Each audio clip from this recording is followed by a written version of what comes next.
Shalom, all praises to Yahweh, Bashem Yahushai, double honors to the apostles and the elders of Great Millstone. Shalom to the elect. Bahashem Chakodash. My name is Jacobo from Plaintables Camp. This is an article from 2002 BBC. The microchip implant lets you pay with your hands. I'm sure I remember this stock image. I'm sure I did a video on this. All right, so you should know what it is by now.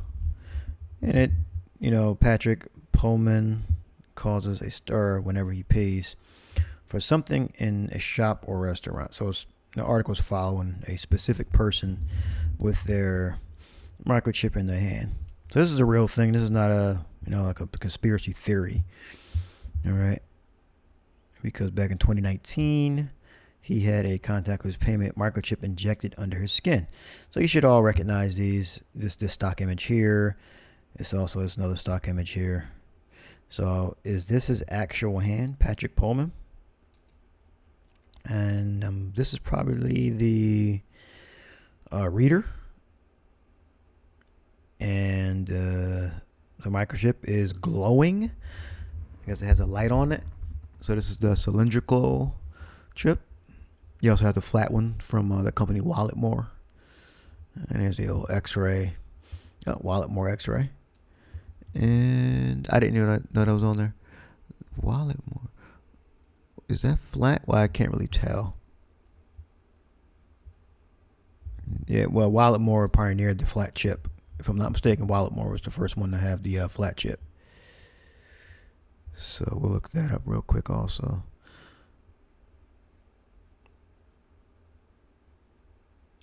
It says Theodora Lau says that in the future, we'll need to know where to draw the line when it comes to these types of implants. Okay. So she said that.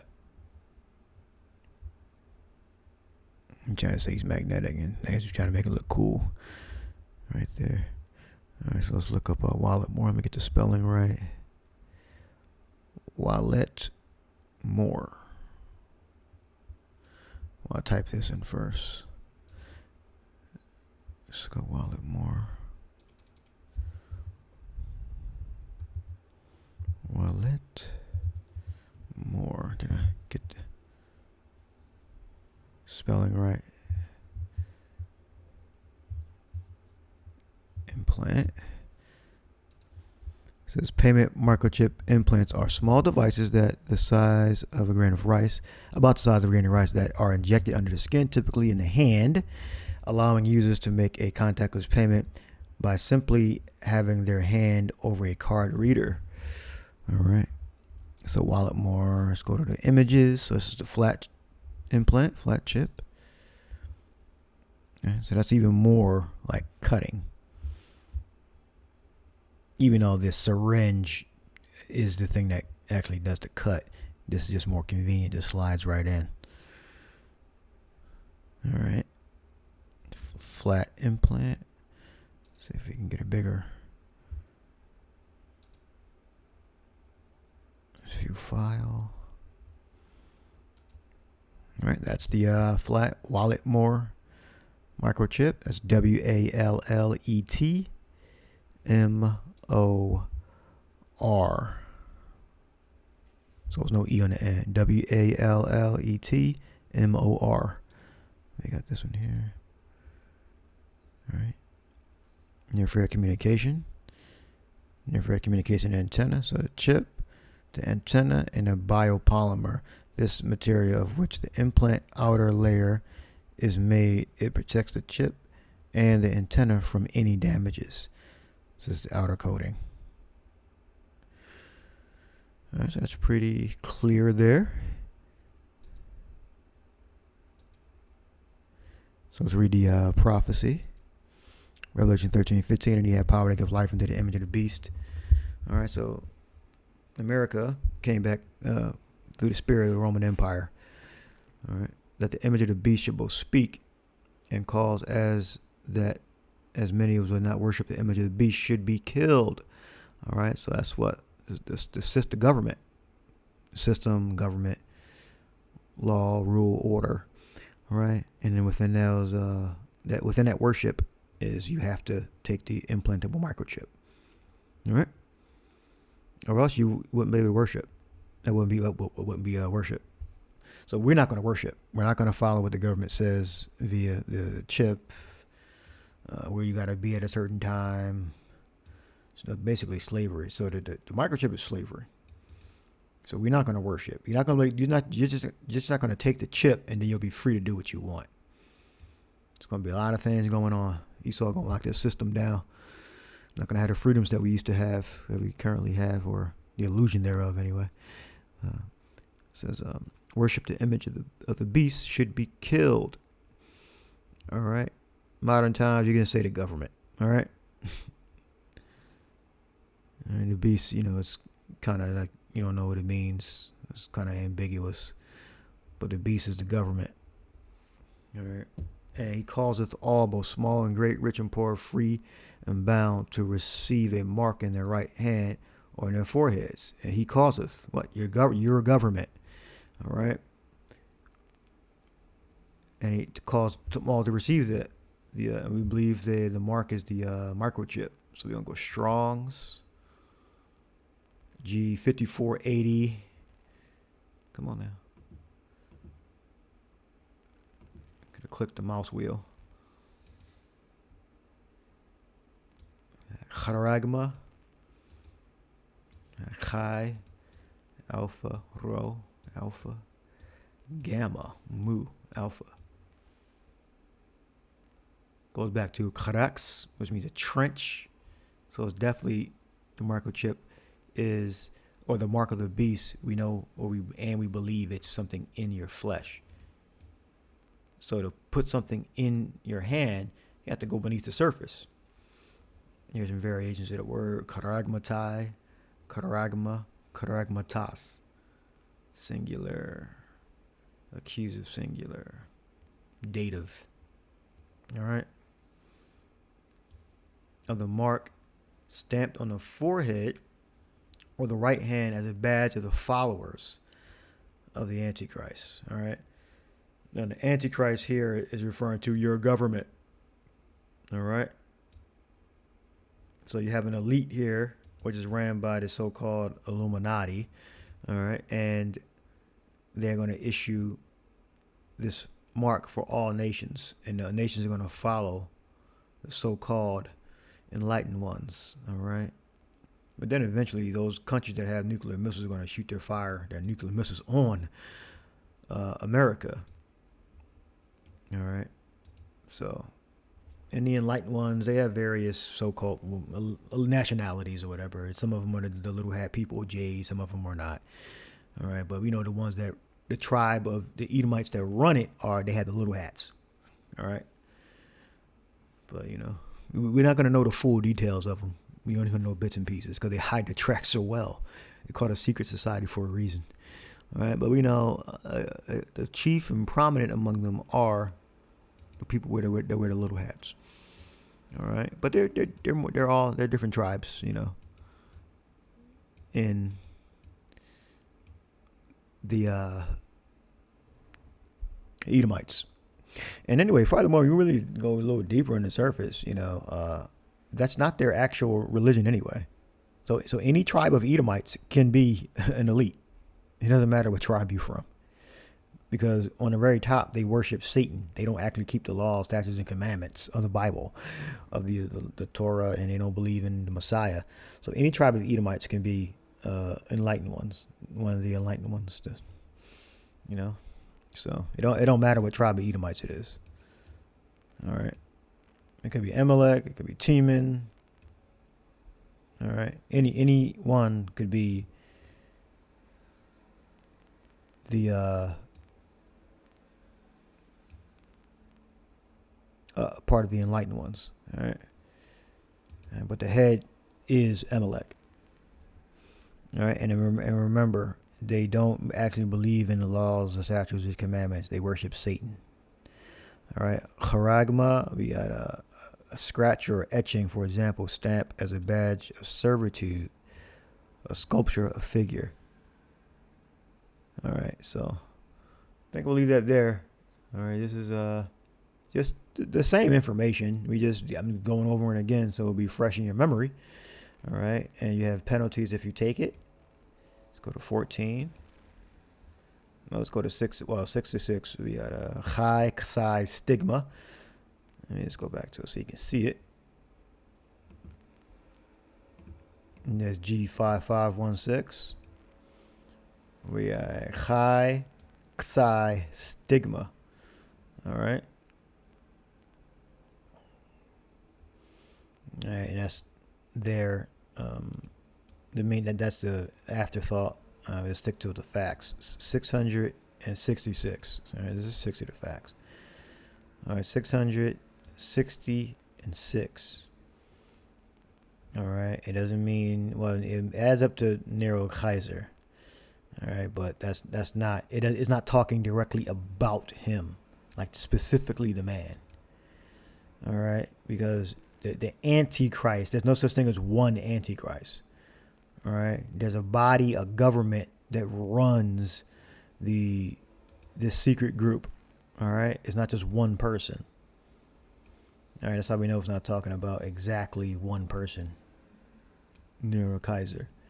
All right, but okay, you can say it represents him, but it's not. He isn't the specific Antichrist that brings in the New World Order, so to speak. All right, because you've had many that have laid the groundwork and the foundation and have written laws. All right, so you can't just pin it on one person.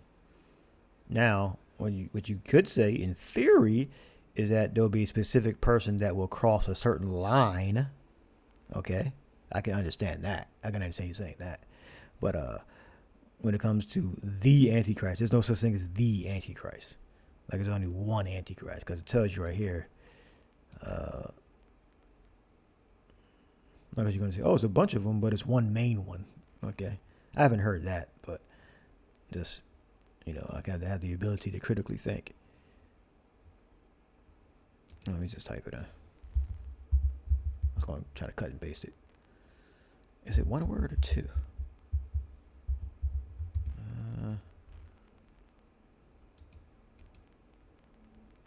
Let's just capitalize it. I think it's one word. Yeah, so here, showed it like 3 or 4 times. Yeah, 4 times. It says little children. 1 John 2:18. Little children, it is the last time, and as ye have heard that Antichrist shall come, even now are there many Antichrists, whereby we know that it is the last time. All right. So there are many Antichrists. So let's look this up. And let's do a cross reference. You type the tools, cross reference, then it'll give you other scriptures. Sometimes they're right, sometimes they're wrong. All right. So if they were leading on to something, they would give you Old Testament scriptures. Because it said, you've heard that Antichrist shall come. All right.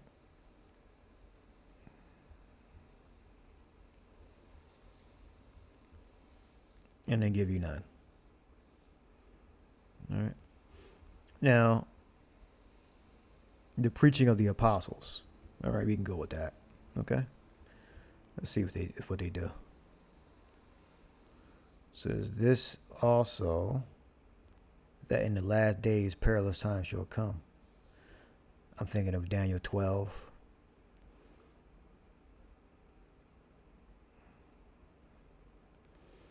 It says false prophets. Well, Yahweh's words, and many false prophets shall arise and shall deceive many. For there shall arise false Mashiachs and false prophets. So when John said, little children, you have heard that the Antichrist shall come. All right. It's not just one person. All right. So if we stick strictly on the words of the apostles and the disciples going out preaching, Yahweh preached and said that many false Christs and prophets shall arise. All right. So they heard it. It said, little children, you have heard that Antichrist shall come. So it's not in a singular sense, it's in a plural sense. Because where did John get that from? He got it from the teachings of Yahushua. And from some prophetic books, such as Daniel and Isaiah and Ezekiel. All right. So who will we consider Antichrist? What the beast? Or Edom? And what Jeremiah 49, Edom talks about Babylon and Edom. Let's look that up. That Edom, Babylon, Antichrist. Oh, 40. Oh no.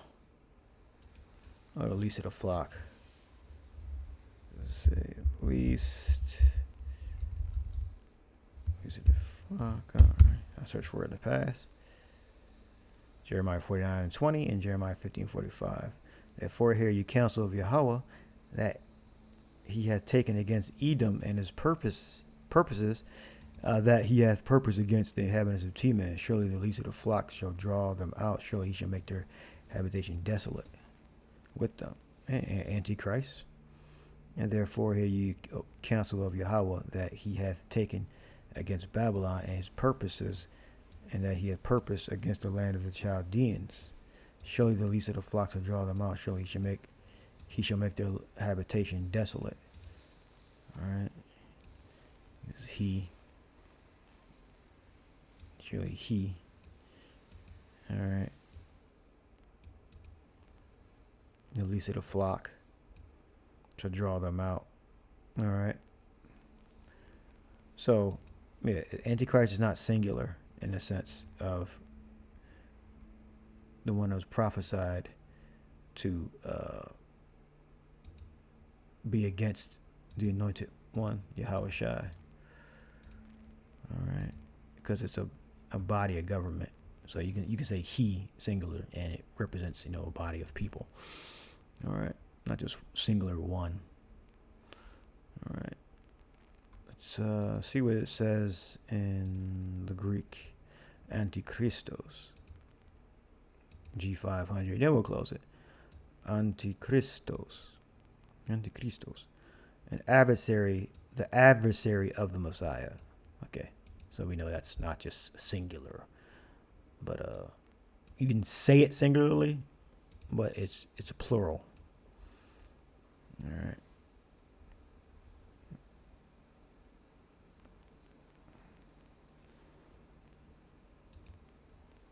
Like Israel, it can be mentioned singular, but it's plural because there's multiple people within Israel. All right, so I'll leave that there. All right, many antichrists, not just one person. All right, it's a body of government that's going to implement these rules. All right, there was never just one person. Like the only one person would be like Satan himself would come up, and he's not against the Yahushua, against the Messiah. All right, Messiah is Yahushua. All right, so we'll leave it there. Hope you had a fight. Shalom.